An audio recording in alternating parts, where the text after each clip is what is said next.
En 1916, en medio del proceso revolucionario, fue aprobado el artículo 3 de nuestra Constitución que establecía que el Estado impartiría una enseñanza libre y laica, al igual que la educación privada en los niveles primaria, elemental y superior. El pasado 28 de agosto dio inicio un nuevo ciclo escolar en nuestro país que estuvo envuelto en dimes y diretes por las propuestas que los nuevos libros de texto gratuito marcan dentro del nuevo sistema educativo que pretende poner en práctica la Secretaría de Educación Pública. Sobre este tema conversaremos el día de hoy en El Desfiladero, este nuevo espacio en Canal 11 para discutir de los temas coyunturales más allá de la urgencia que a veces nos exigen las redes sociales para poder tener una opinión. Aquí conversaremos el día de hoy con Vanessa Romero, abogada y maestra en Derecho por la Escuela Libre de Derecho y por University College London, que se desempeña como abogada y analista. También nos acompaña Sebastián Guevara Cota, licenciado en Ciencia Política por el ITAM y maestro en Políticas Públicas de Educación por la Universidad de Stanford. Es directivo en la Universidad de la Libertad y profesor de asignatura en el ITAM. Yo soy Ezra Alcázar, esto es El Desfiladero.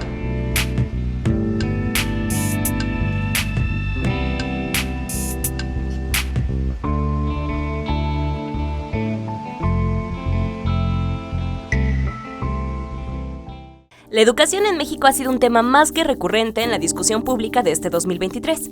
A finales de 2022 se anunció el cambio de la cabeza de la Secretaría de Educación Pública, y fue Leticia Ramírez, actual secretaria, quien llegó a defender e impulsar lo que sería la nueva escuela mexicana para el ciclo escolar 2023-2024, lo cual atrajo muchas críticas y noticias falsas.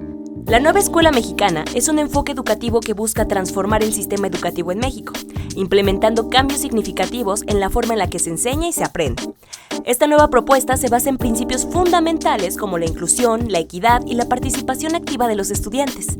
Con este nuevo enfoque educativo se sumaron nuevos libros de texto, que tienen el objetivo de cultivar valores esenciales que forman ciudadanas y ciudadanos responsables y comprometidos con la sociedad. Los nuevos libros de texto gratuito para el ciclo escolar 2023 y 2024 incluyen el libro de Saberes y Pensamiento Científico, 2 libros de lenguajes y múltiples lenguajes, un ejemplar de ética, naturaleza y sociedades, el libro del humano y lo comunitario, nuestro libro de proyectos y una guía para docentes titulada Un libro sin recetas para la maestra y el maestro. No obstante, los libros fueron atacados desde diferentes frentes por varios errores y por no pocas noticias falsas que los calificaron como libros comunistas, y hasta libros de hechicería por tener entre sus páginas una leyenda en su sección de múltiples lenguajes. Para cerrar el año llegaron los resultados de la prueba PISA, realizadas en 2022, donde los estudiantes mexicanos obtuvieron las calificaciones más bajas en matemáticas, lectura y ciencias desde 2009. Esto trajo una serie de críticas enormes que atribuían los resultados a las implementaciones del nuevo programa educativo y los nuevos libros de texto gratuito. Sin embargo, la prueba fue hecha antes de que el nuevo programa educativo se echara a andar. Al día de hoy, solamente Coahuila se resiste a la distribución de los nuevos libros de texto gratuito. Pero, ¿cómo está la educación en nuestro país? ¿Dónde hay que poner la mirada y hacia dónde deberíamos de ir? En El Desfiladero conversamos con 2 expertos sobre los nuevos libros de texto gratuito y la propuesta de la nueva escuela mexicana. ¿Qué nos espera? Y hablando de los libros de texto gratuito, ya pasó la emoción, ya tenemos los libros, muchas de las personas en sus manos. Y a mí me gustaría iniciar preguntándoles si ustedes ya los vieron, si ya los pudieron leer, qué encontraron en ellos, qué pros les encontraron, qué contras, ¿no? Los libros, yo me dedico al mundo editorial y pues todos sabemos, tienen siempre errores, es inevitable que existan. Entonces, ¿ya los pudieron ver? ¿Qué encontraron en ellos? Quien quiera puede arrancar. A ver, te cuento que ya los vi. Yo no tengo hijos todavía, afortunadamente, pero bueno, derivado de un esfuerzo de la SEP, pues ni siquiera un esfuerzo, de un cumplimiento normativo por parte de la SEP, pues fue que tuvo que liberar un portal web a través del cual uno podía consultarlos, y gracias a eso puede consultarlos. Efectivamente, como bien señalas, tienen pues algunos errores como cualquier libro, sobre todo en infografías que pudimos ver mucho circulando en redes sociales, pero en términos generales lo que yo encuentro es un método novedoso, sobre todo pues contrastándolo con lo que yo estudié, con lo que yo me preparé. Es totalmente nuevo y pues de inicio, si a mí me causa pues conflicto, me causa extrañeza. Puedo entender por qué hay muchos padres de familia, por qué a muchos analistas, inclusive pedagogos que no fueron educados conforme a ese sistema, pues les causa extrañeza. Una vez que me he informado de cómo funciona este nuevo sistema, pues la nueva escuela mexicana, cuál es el método pedagógico que siguen, pues los puedo ver que cada vez más con menos extrañeza y comprender mejor el método. Muy bien, pues de mi lado yo concuerdo en el sentido de que sí es algo muy novedoso, es una forma muy diferente de enseñar a como estamos acostumbrados y creo que todos tenemos razón en exigir mejor educación de la que nosotros obtuvimos generacionalmente. Entonces está bien exigir un cambio, pero yo sí encuentro algunos temas que no son errores, llamemos de estilo, de ortografía, de sintaxis, sino que son errores de fondo, o sea que no es nada más de corregir en la siguiente edición, ¿no? Sino que creo que hay problemas de fondo pedagógicos y de contenido serios. Pero algo que creo que es todavía un poco más importante y que creo que vale la pena hablar sobre esto, es que en realidad en México, pues todos sabemos, como les mencionaba, ¿no? La verdad es que la educación en México nunca ha sido buena, nunca ha sido de calidad, pero agréguenle el factor pandemia y de verdad estamos en una situación muy indeseable en términos del aprendizaje de los estudiantes, ¿no? Entonces tenemos muchas crisis, por ejemplo, la crisis de los aprendizajes, el bienestar socioemocional de nuestros estudiantes y también el abandono escolar, ¿no? Que no sabemos todavía cómo recuperar a los estudiantes que en pandemia abandonaron el sistema. Entonces yo creo que estos son los temas principales del sistema educativo, como los temas críticos, y en realidad lo menciono porque no existe ningún diagnóstico serio en México que diga que el gran problema educativo está en los libros de texto gratuitos. Entonces yo creo que estos libros, está bien que lo platiquemos, pero creo que no estamos atacando los temas principales y que no estamos ante, digamos, la gran reforma atendiendo los grandes problemas educativos de México. Sí, ahí yo, estando en principio de acuerdo contigo que existen muchos problemas educativos de México que no provienen ni de esta administración, es más, ni de la pasada, pues conocemos toda la reforma, la mal llamada reforma educativa de Peña Nieto, que más bien fue una reforma laboral, no una reforma educativa, y que un poco agarrándose de eso fue que esta administración reforma el tercero constitucional, crea este nuevo modelo de escuela mexicana. Yo ahí te contestaría, yo no creo que exista en el mundo un mecanismo, un método pedagógico que no encuentre limitaciones. Yo creo que esos errores, pues podemos platicarlos si quieres puntualmente, esos errores que uno puede encontrar en todo método pedagógico son replicables en todos los países en los que se implementan. Y estoy de acuerdo contigo en que los problemas educativos en el país, qué bueno que estamos hablando de esto ahorita, quizá por el pretexto de los libros de texto, quizá por el pretexto del nuevo modelo educativo, pero sí, yo creo que van mucho más allá. Son temas de infraestructura, de capacitación al magisterio, que no creo que la administración pasada haya encontrado la solución y tampoco esta, ¿no? Yo creo que es un reto que deberá asumir la siguiente administración, pero partiendo de algo ya implementado.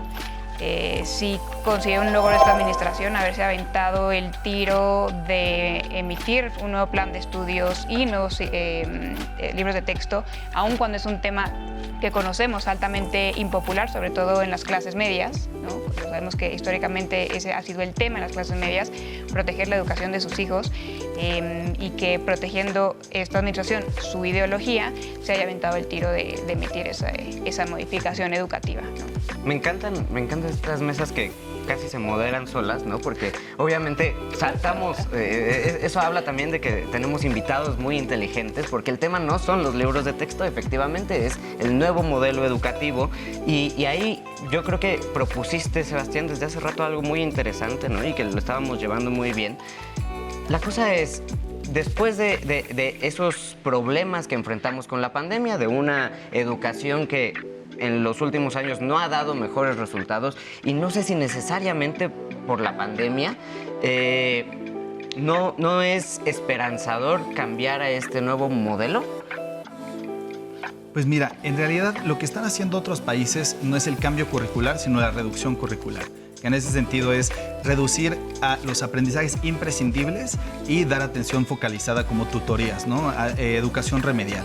Esa es una práctica común en países post-pandemia, como una estrategia, digamos, habitual, ¿no? Pero el problema aquí es que en vez de limitar los contenidos y dejar que los docentes se concentren en estas habilidades imprescindibles, ¿no? Con aprendizajes imprescindibles, les estás cambiando la forma de enseñanza y estás cambiando también los contenidos y además sin la capacitación necesaria. Que eso sí creo que es uno. Por ejemplo, el aprendizaje basado en proyectos es sensacional. Y así está bien como deberíamos enseñar.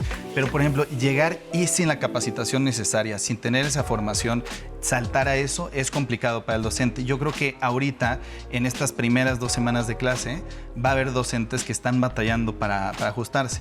Obviamente esto se puede corregir, pero lo que quiero decir es que la falta de planeación de una estrategia, de un cambio tan radical como este, podría complicar, ¿no?, su implementación. Entonces hay algo ahí ausente que es considerar a los docentes y cómo lo van a implementar. La Secretaría de Educación Pública habló de que se habían reunido con los profesores, ¿no? Entonces, yo no sé, Vanessa, desde tu punto de vista, ¿ha tenido o ha creado o se ha hecho más democrática la forma en que la SEP trabaja con la comunidad estudiantil, pensando en profesores, en maestros, o fue una decisión unilateral? Derivado de diversos amparos que interpusieron en contra de varios procesos relacionados con los libros, primero la impresión, después la distribución de los mismos, sobre todo la Unión de Padres de Familia, es que la SEP fue liberando a cuentagotas información relacionada con la elaboración de este plan de estudios y de los libros de texto. Yo ahí coincido contigo que hay un problema importante en la implementación, tanto en la implementación del plan, de los libros, como en la capacitación a los maestros. Porque de últimas, esta modificación de cambio del método pedagógico cambia totalmente el rol del maestro, porque ya no es un maestro, sino un guía, pues como lo conocíamos antes como el método Montessori, que es mucho más orientado a proyectos. Entonces, sí considero que ahí hay un hueco tremendo. Por lo que hace a las consultas que dice la SEP haber realizado, efectivamente sabemos que la realizó, pero no lo supimos de un inicio porque tuvieran un proceso tremendamente kosher y tremendamente ordenado ni transparente, sino porque pues un juez les ordenó que les proporcionaran la información y a partir de ahí proporcionaron un montón de expedientes con firmas de profesores, con firmas de docentes, de alumnos, de padres de familia, pero es verdad que no sabemos si el procedimiento se cumplió cabalmente y pues, si todo el país estuvo representado en esos grupos de consulta, ¿no? Claro, y ahí el tema de las consultas es que la Secretaría de Educación toma la decisión de resguardar la información sobre las 5 consultas. años. Exacto, Sí. que eso es algo que yo no termino de entender, porque si esas consultas sucedieron, que yo sé que sucedieron, por ejemplo, yo llegué a participar en una de ellas, pero ¿por qué no podrías revisar ese contenido, ¿no? No entiendo, por ejemplo, si es un proceso más democrático que los anteriores, ¿por qué no podría ser más transparente al respecto, ¿no? Sí. Sí, yo sin avalarlo, por supuesto que no me parece democrático la reserva de información así porque sí. Yo creo, así me lo explico, es que hubo errores de implementación de inicio y para la administración era un proyecto tan importante que no podía dejar cabos sueltos que le pudieran tirar a través de mecanismos jurisdiccionales, que sabemos que es como la oposición ha ido tirándole los proyectos más importantes a esta administración, ¿no? De nuevo, sin apoyar esa medida. Necesitamos una nueva educación, eso es claro. Ya se arrancó, ya hay una cosa que se llama la nueva escuela mexicana, que tiene nuevos libros de texto, que en algunos lugares ya llegaron esos nuevos libros. Eso es lo que hay. ¿Qué sigue? ¿Por dónde? O sea, hasta ahora estamos coincidiendo en todo, casi en todo en esta mesa. La cosa es hacia dónde tenemos que ir, es con lo que tenemos. Pues yo te puedo dar una respuesta desde un punto de vista jurídico porque tenemos muchísimos procesos judiciales abiertos y yo creo que tú puedes proporcionar una más hacia lo educativo porque efectivamente creo que estamos de acuerdo en los puntos más centrales.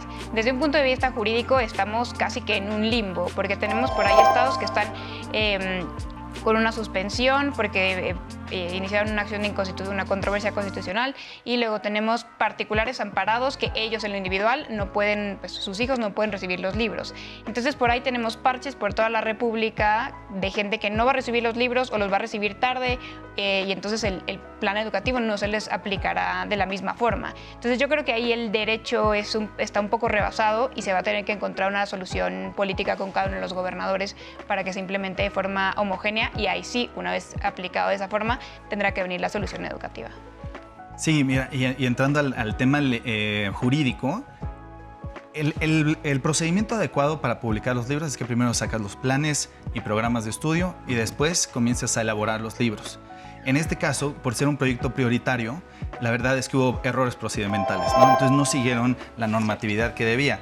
Y ya cuando publican los planes de estudio, que fue hace un año, los planes, los programas hace poco, que son dos cosas separadas. Sí. Los planes fue en 2022 y ahí había un detalle en el transitorio, que era que en el ciclo escolar 2023-2024, el que acaba de arrancar la semana pasada, iba a empezar un proyecto en donde se iba a aprobar con los primeros grados, primer grado de preescolar, de primaria, de secundaria, y los otros años iban a seguir con el planes y programas previos. Entonces, cuando ahorita estamos viendo que están distribuyendo los libros para toda educación básica, entonces no están cumpliendo con su propia normatividad del plan de estudios que ellos publicaron en el 2022, que dice que iba a ser de forma escalonada y que empezarían con los primeros grados. Entonces estamos operando con libros de texto que no están siguiendo el modelo que les corresponde, ¿no? El modelo vigente que sería el de 2017. Si los libros de texto pues no están completamente mal, ¿no? O sea, si los hemos explorado, si nos hemos asomado, si la idea de la escuela activa, los modelos Montessori, meterle mano a todo esto, pues no está tan mal. El tema de los procedimientos al que se enfrenta la SEP, ¿no? Y que creemos tuvo varios errores, ¿no es parte de este tema del elefante reumático siempre para intentar mover algo? Alrededor de los libros de texto, me parece que podemos decir que hubo 3 grandes debates. En 2 estamos perfectamente de acuerdo. En el tema procesal, en donde hubo un error de implementación, sí, pero que ya los libros están distribuidos y nos toca subsanar de algún modo, y ahí está el elefante y siempre lo hemos tenido y nos toca solucionar, no de la forma legal, pero de la forma en la que le hagamos menos daño a los niños y que puedan aprovechar mejor pues un plan de estudios que se desarrolló. El segundo sería el tema, ya estuvo el tema procesal, el tema del método pedagógico, que también creo que estamos medianamente de acuerdo, donde si bien no es el mejor, pero todos tienen sus limitaciones, y en el que creo que pues no estamos discutiendo en esta mesa porque espero que no estemos de acuerdo con él, es en todo el aspecto ideológico del que se ha echado mano, ¿no? Y creo que eso es lo más grave, lo más grave que resalto de esta discusión en relación con los libros de texto, porque la realidad es que se ha utilizado con fines meramente electorales, políticos, y no con un verdadero interés de las infancias o de la educación de las infancias, ¿no? Entonces, todo este tema de las derechas, de la educación identitaria, de la educación religiosa, pues qué bueno que no estamos metiendo a discutir esas partes, pues si quieren lo hacemos, pero creo que esa parte ya logró la discusión pública que saliera del debate. Ya nos dimos cuenta que no hay ningún virus comunista, que hay algo positivo en separarnos del hiperindividualismo que fomentaba la educación anterior. Hay algo bueno en la educación comunitaria. Creo que esta discusión pública que fomentaron todas estas pues, fake news nos han llevado a decantar todo eso que era pues, irrelevante o falso en el debate. Antes de pasar a este tema ideológico, yo hacía mención a los procedimientos y al elefante, porque mi duda es si después de tantos años, ¿no?, de tener una educación pública y gratuita en nuestro país, que nos ha costado mucho trabajo que pueda mejorar, ¿no ha tenido que ver justamente con que el sistema es muy difícil de moverlo y que pues a lo mejor pues, es mejor pedir perdón que pedir permiso? Pues yo no creo en eso, o sea, yo discrepo. Lo pongo aquí. Yo creo que tenemos estos procedimientos por algo y creo que los pudieron sacar correctamente con la planeación correcta, siguiéndolos sin ningún reto. Pero sí, yo creo que lo que quiero decir es que los errores que encuentran en los libros no es equiparable a los errores procedimentales. O sea, no son accidentillos que van pasando, que de repente me salto la ley y de repente me salto el sistema solar, lo pongo mal. No son equiparables, ¿no? No son accidentales, y creo que minimizar estos saltos a la ley, creo que sería un error de parte de nuestro análisis. No, lo pongo en la mesa porque yo creo que muchos padres y madres de familia en este momento de la discusión, ¿no? Pues ya se dieron cuenta que a lo mejor los libros no son comunistas o no tienen hechizos, ¿no? Ese tipo de cosas que a ellos sí les preocupaban. ¿Qué es lo que les deberían de poner atención los padres en este momento respecto a los cambios que está viviendo la educación? Porque yo no creo que quienes van a llevar a sus hijos mañana a la primaria se pongan a revisar la ley y así van a entender si la educación de su país es buena para sus hijos, ¿no? ¿Dónde tendríamos que ponerle la atención las personas comunes y corrientes? Por supuesto, por ejemplo, a mí me gusta, ahora que los padres y madres tienen acceso a los libros, y yo he hablado con ellos y con maestras y con maestros igual, y yo escucho una frase seguido sobre cómo en primero de primaria me están poniendo estos textos para los niños, ¿no? Okay. Son textos que claramente no puede leer una persona de 6 años, de 7 años. Digo, de entrada, ¿no? Pero a mí sí me gustaría ir entrando a lo que mencionaba Vanessa sobre el contenido, ¿no? El contenido, yo sí encuentro algo que me parece muy grave, y es cómo desde que anunciaron el marco curricular se habla de que existe la ciencia, pero también existen los saberes comunitarios y que son equiparables dependiendo del contexto. Eso a mí me parece grave, porque creo que abres la puerta a que relativizar conocimiento científico y además a poner prioridad a lo que no es conocimiento científico. Aquí, por ejemplo, mi preocupación es si hay comunidades en México, y las hay, donde te digan que la Tierra es plana, entonces es correcto que las niñas y los niños aprendan eso, que la evolución no existió y que somos hijos del maíz, entonces eso es válido, ¿no? Entre esa visión.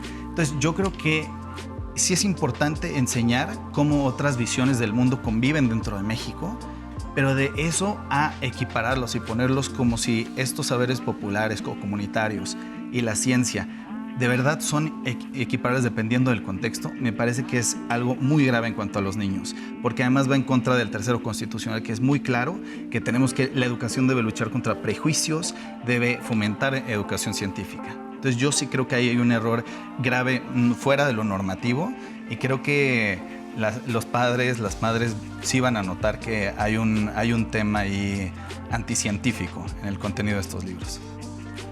¿Anticientífico? Sí, pues ahí yo no puedo estar de acuerdo. Eso me parece, no quisiera utilizar el adjetivo arrogante, pero me parece bastante arrogante. Entender que la forma en la que un científico ve el mundo, la forma en la que determinada comunidad ve el mundo es la misma forma en la que la tiene que ver el resto del país. A mí me parece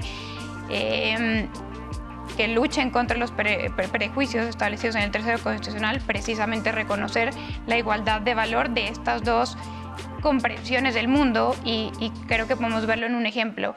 En escuelas, creo que se ve menos en México, pero en escuelas en Estados Unidos se enseña a la par el creacionismo y la evolución. A mí una me puede parecer ridícula y la otra correcta, pero ambas se enseñan con la misma validez. Y creo que eso es lo que buscan los libros de texto actuales, y es lo que creo que, contestando ahí a tu pregunta, deberían observar hoy las familias que tienen acceso a esta discusión pública y a los libros. Es cómo la educación que doy en casa no es complementaria, es también base junto con la escuela a esa misma educación, y va en línea con lo que yo siempre le he enseñado a mis propios hijos. Lo que le están enseñando a la escuela no es contrario a lo que mi casa o mi comunidad o esta colectividad le ha enseñado en el tiempo. Más bien me parece que reconoce una realidad. Bueno, en el sector privado tienes todo derecho, digamos, si tú como padre y madre, a educar en los valores que tú creas, pero el Estado no puede validar creencias anticientíficas. Eso es lo que a mí me parece un error. Y estos libros abren la puerta para eso. Que de hecho a mí lo que me hace reflexionar es si tiene sentido, al ver lo que está pasando con esto, si hace sentido que el monopolio de los libros de texto lo tenga siempre la SEP. Porque algo que de los libros de texto gratuito. De los libros de texto gratuito, sí. De estos libros de texto, el hecho de que cada sexenio pueda cambiarlos a su manera, y sobre todo ver los cambios que ahorita están sucediendo en contenido, sí me hace dudar si tiene sentido que cualquier fuerza que llegue al poder ejecutivo tenga la capacidad de cambiar a voluntad, sin contrapesos, estos contenidos así. A mí sí me parece preocupante. Y que no es algo distinto, o sea, en México y en otros países. Eso cualquier, ¿no? No, sí es distinto. No, cualquier nuevo gobierno que tiene una ideología diferente en cualquier otro país busca modificar la ideología que está impresa en sus mecanismos de educación. Eso suele pasar en otros países. En algunos sí, pero también hay otros donde se lo toman, yo creo, de una forma mucho más con visión estatal y no partidista o no gubernamental en turno, que lo que hacen es crear comités técnicos donde están diferentes fuerzas políticas, representantes del Parlamento, pedagogos, técnicos, y entonces se elaboran en conjunto estos libros, ¿no? Entonces no es unilateral una imposición que ahorita está validada legalmente. La SEP tiene el monopolio de estos libros. Lo que yo digo es si debería ser así. Creo que habría formas de hacer mejores libros. Eso es fuera de este sexenio, ¿eh? En general, sí, creo que podría tendríamos que reformar la forma en la que creamos nuestros planes de estudio, nuestros libros de texto. Creo que puede ser mejor. Y, o sea, ¿crearías un organismo autónomo para la creación de libros de texto? No lo sé. Yo creo que tendría que haber al menos otras voces y que haya alguna forma también de validación. De poner candados, ¿no? Y creo que, que eso se logra a través de las consultas que, de nuevo, se hicieron mal. Yo no creo que tengamos que llegar en cada uno de los aspectos del gobierno que nos parece que tienen que ser más controlados a darle un poco más de autonomía o una personalidad jurídica propia. Pues creo que llegamos después a ridículos jurídicos. Pero sí, ahí de acuerdo, en donde el control puede estar a través de implementación correcta de los mecanismos ya previstos por la ley. No, es que ahorita los previstos, por ejemplo, lo único que dice es que tienes que hacer consultas. Esas consultas, no, tienes que hacerlas. Y luego, y si en todas las consultas, esto es un caso hipotético, todo el mundo rechazó tu proyecto, aún así lo puedes publicar, hiciste las consultas. Es que esa sería la pregunta, ¿no? Si es un tema de consultas o de crear un órgano colegiado que decida si esas cosas están bien, ¿no? O sea, que sí las proponga la SEP, pero que sean aprobados por ellos, ¿no? Podría ser. O ¿cuál podría ser la tirada? Porque si lo conviertes en una consulta, pues las consultas pueden ser como fueron ahora, ¿no? Sí, o sea, históricamente a mí no me parece que sea preocupante el tema por dos razones. Primero, porque históricamente no hemos visto tantas modificaciones en nuestro método pedagógico, pues creo que hemos tenido 4 en la historia de México. No. Pues tenemos... Casi cada sexenio ha hecho su cambio al marco curricular. Vaya, pero un cambio relevante como el que estamos viendo ahora, el último fue en los 90s con el método de competencias. El último fue en 2017. Y relevante porque te gusta, pero relevantes han sido todos. Pues más allá de que me guste, que hayan causado un revuelo tanto en el magisterio como en los padres, a eso me refiero. ¿no? Nunca había sido tan importante, digamos, no había tenido un impacto en la sociedad. Yo ayer estuve revisando el programa de estudios con el que yo estuve en la primaria, ¿no? Que era de Fox y que estaba pensado para que funcionara en 2025. Y la verdad no ha tenido ningún sentido porque justamente se ha cambiado cada sexenio desde entonces, ¿no? Exactamente. Y también la pregunta cómo utilizar de manera interna a nivel nacional conocimiento que se va aplicando en otros países, métodos que se van aplicando en otros países y que van funcionando. Esa evolución también es demasiado rápida como para que podamos nosotros planear de aquí a 25 años cómo va a funcionar nuestro modelo educativo. Creo que es mucho más dinámico de lo que pensamos, ¿no? Y si el modelo educativo tiene que funcionar de acuerdo a la administración que está en ese momento, ¿no? Porque ¿cuánto tiempo te puede dar el empezar un modelo educativo en el 5º año de gobierno si te lo van a querer cambiar en el próximo? Mi duda aquí sería como desde el universo del politólogo, de la abogada, ¿cómo podemos, quién está pensando en los niños más allá de que el próximo presidenta llegue con su modelo? ¿Cómo poderlo pensar fuera de los dimes y diretes politiqueros, como diría el presidente, ¿no? Que no sea un intercambio entre las diferentes fuerzas que viven del negocio de la educación, ya sea económico o político. ¿Cómo podemos asegurarnos de salvar eso, ¿no? Ya ahorita yo creo que podemos ir tirando con estos libros, pero ¿cuál sería el futuro? ¿Qué tendría que proponer el relevo generacional en el cuidado de nuestra educación? A mí lo que me gustaría es ver un pacto en donde todas las fuerzas políticas coinciden y sí hay coincidencias, ¿no? Por supuesto que no todo es conflicto y llegar a ciertos acuerdos de algo que no vamos a cambiar en los próximos sexenios, gane quien gane, porque sabemos que esta es la ruta educativa que necesita el país, ¿no? Un pacto que vaya más allá de lo electorero y lo político y que de verdad eso sería priorizar a las niñas y a los niños, ¿no? Encontrar una agenda en común que gane quien gane, si vamos a seguir mínimo esto. Eso me parecería una forma sensata que te obliga en política y en democracia a llegar a ciertos acuerdos, a conciliar. Eso creo que es raro, no lo vemos mucho en México, pero yo creo que es una de las soluciones para de verdad poner a las niñas y a los niños antes. Ay, yo lo veo bien difícil. Pues yo también, claramente también sería mi carta Santa Claus, que no se utiliza como una moneda de cambio como se está utilizando hoy.